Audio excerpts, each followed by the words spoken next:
Hello, dear listeners. Welcome to video 10 in the series, A Sanctuary for Healers. Today I will talk about the sanctuary as a living entity. Take a slow breath before we begin. Feel the ground beneath you, even if it is hidden by floors, foundations, or city streets. Beneath everything, there is earth. Steady, listening. In this series, we have explored the inner architecture of the healer. Rest, sound, boundaries, and sacred pragmatics. Today we turn outward, or rather we dissolve the idea of outward, because this transmission asks something radical.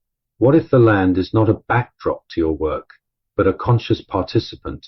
What if the sanctuary is not your creation, but a collaboration? Today we practice listening differently, not to the mind, not even only to spirit, but to a place.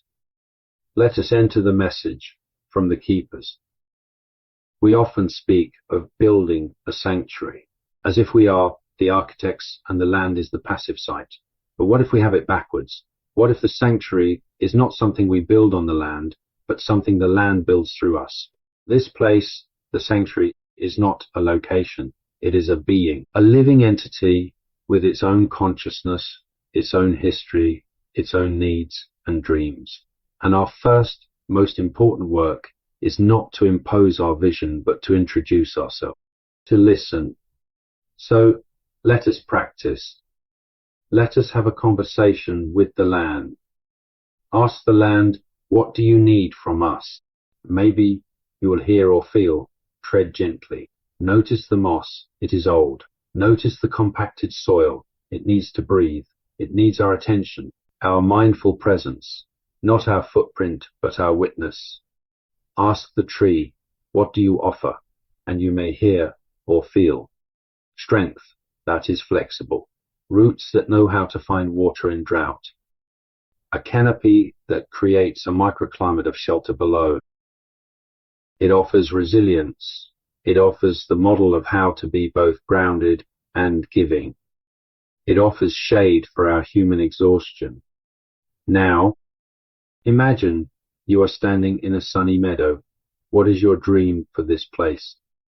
A sense of expansion, a dream of connection, not just human to human, but species to species. A dream of becoming a nexus of restored balance where the wounded human spirit and the wild, healthy land, remember, they are part of one system. This changes everything. If the sanctuary is a living entity, then we are not the owners. We are the stewards, the translators, the partners.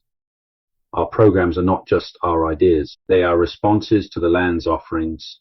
The quiet grove asks for meditation. The sturdy oak asks for teachings on resilience. The flowing stream asks for the release of what no longer serves. Our maintenance is not chore. It is care for a living being. Clearing a path is allowing it to breathe. Planting a garden is collaborating in its fertility. When an exhausted healer comes here, they are not just coming to our sanctuary. They are entering into relationship with this being. And the healing they receive is not just from our human guide. It is from the silent, potent medicine of a consciousness that has known how to heal itself through storms, fires, and seasons for millennia. Our role is simply to facilitate that introduction and to say to the weary human, sit with this tree, it knows how to stand. Walk by this stream, it knows how to let go. Lie on this earth, it knows how to hold you. The sanctuary is alive, and its primary dream is to remind every being who comes here that they, too, are a living part of this alive, dreaming world. And within that aliveness, there is no such thing as a separate, exhausted self. There is only the whole, breathing, healing entity of which we are all a part. End of transmission. Take a moment before moving on. Notice where you are sitting. Notice what holds you up. Notice what grows, or once grew, beneath you. The land you inhabit, whether forest, desert, field, or city block, is not neutral. It remembers. It adapts. It participates. If this sanctuary is alive, then so is every place you call home. You do not have to own land to be in relationship with it. You only have to listen. May you walk more gently. May you ask more often. What do you need? May you receive what is already being offered. Dear listener, step onto the earth as if you are stepping into a conversation. And dear listeners, thank you for listening.